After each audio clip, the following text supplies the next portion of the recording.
Un gusto compartir con ustedes la emisión de Desafío en la presente jornada.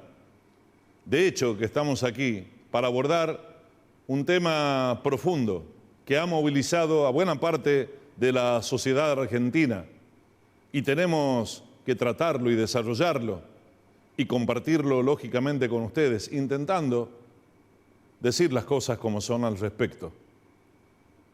Enseñanza, es esta la palabra. La enseñanza proviene de dos factores fundamentales. El que tenga, sienta y acompañe la vocación de querer compartir sus conocimientos con aquel que demuestre curiosidad, avidez y ganas de aprender. Son fundamentales ambos, el uno y el otro. Pero para que esto se lleve a cabo, debe existir un marco que los convoque. Y allí radica la importancia fundamental de la educación.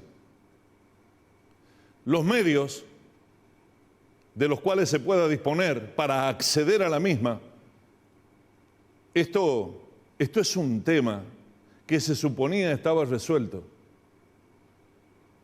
Tras de lo cual han venido años tras años de sucesiones en aquellos que ingresaban como alumnos, se formaban, se capacitaban y egresaban como profesionales.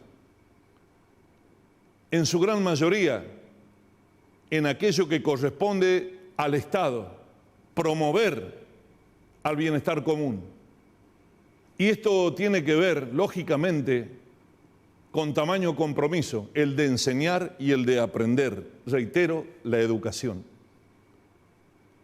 En un plano de igualdad, donde no exista aquello del que tiene más y el que no tiene o tiene menos, donde no existan las absurdas diferencias a las que les ponemos ganas nosotros y no nos hacemos cargo en el día a día, en cada jornada, de querer sentirnos distintos a nuestros semejantes.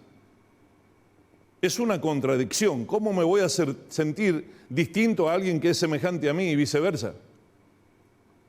Pero no obstante ello vamos y le ponemos ganas. Que el color de piel, como suelo manifestarlo, que la altura, que si es delgado, que si no es tan delgado, que si vive en la ciudad, que si vive en el interior. Y así podríamos continuar. ¿Qué sentido tiene todo esto?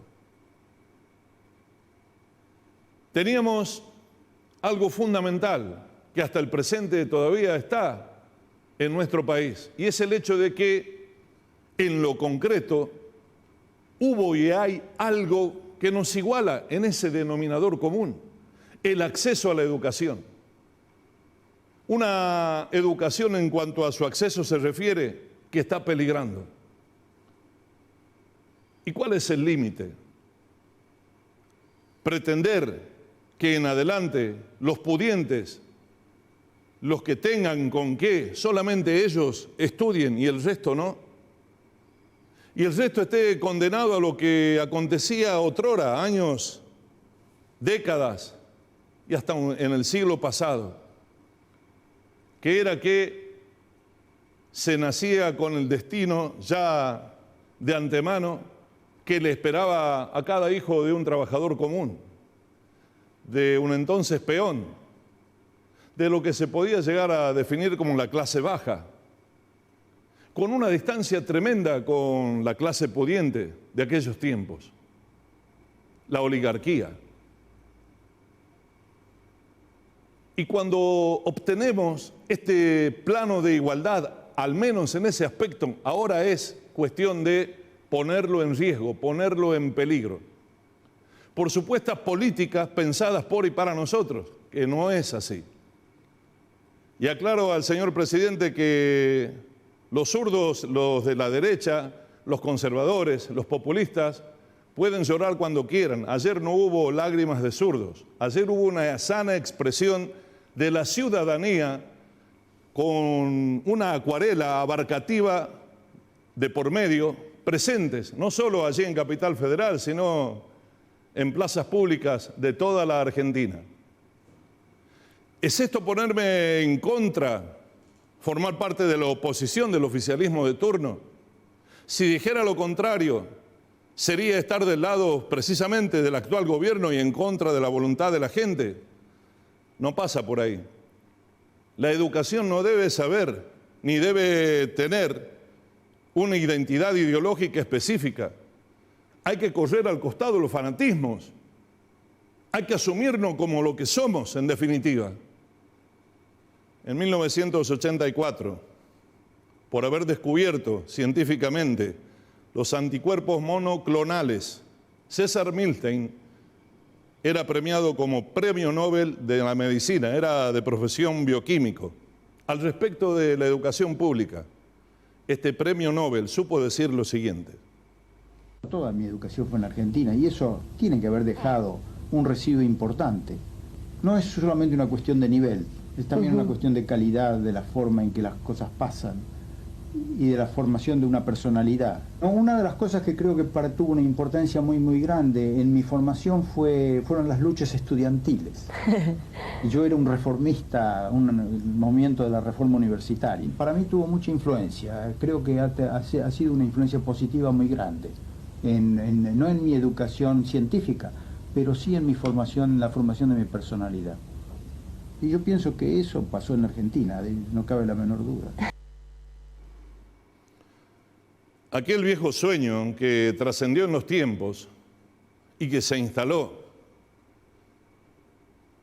aquello de mi hijo el doctor, o mi hijo el contador o arquitecto, en fin, cualquiera de las profesiones que podrían llegar a estudiarse a niveles terciarios, y que un trabajador común con una señora en aquellos tiempos definida como ama de casa, acompañando a su marido en el proyecto familiar, podían pretender hacer realidad aquel sueño, que alguno de sus hijos al menos lograra llegar a hacerlo, colgar ese cuadro allí en el lugar más destacado de sus viviendas, presumir y sentirse orgulloso de eso.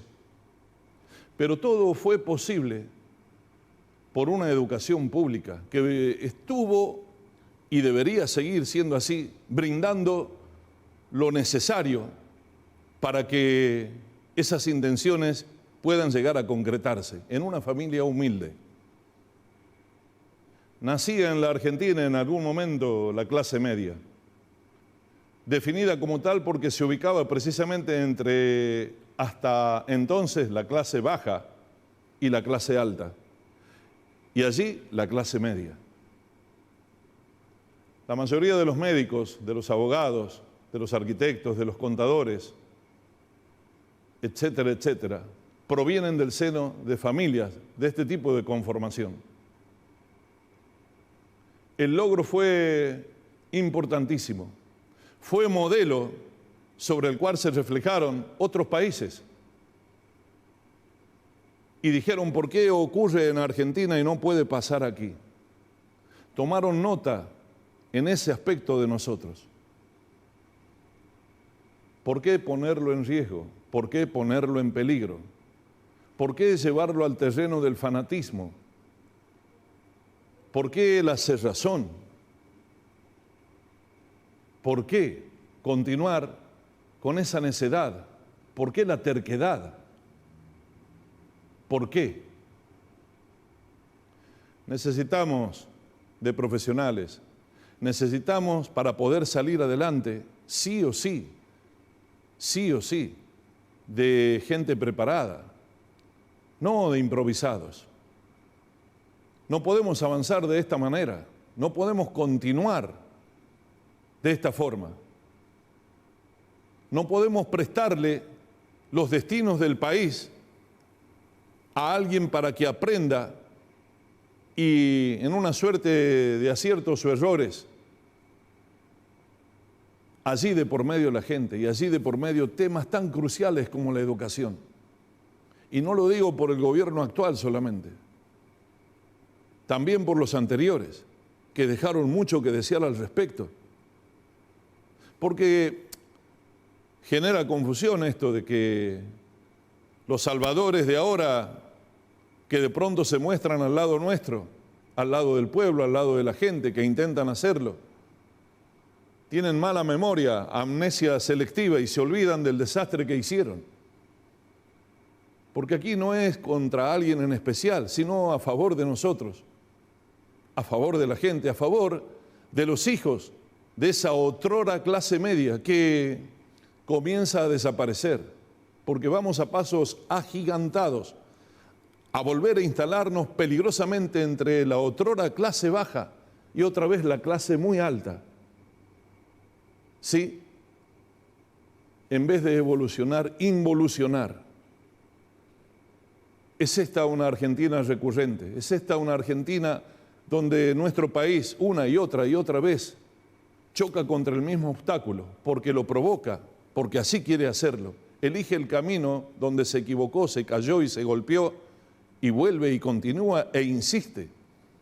Insistimos. Es por esto que no me voy a quedar con cifras de cuántas personas concurrieron. No me voy a quedar con el contenido de los discursos, de si fueron ideológicos o si fueron abstraídos de esto y con una suerte de objetividad al pronunciar las palabras de los oradores de turno en el día de ayer, en los diversos actos, no solo en Plaza de Mayo. Prefiero quedarme con un concepto mucho más profundo aún.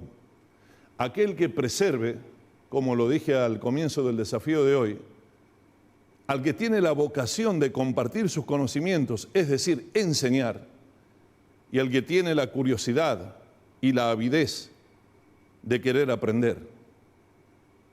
Se trata de mantener unidos a unos y a otros en un concepto que nos siga igualando, que desterre las diferencias en un denominador común llamado educación.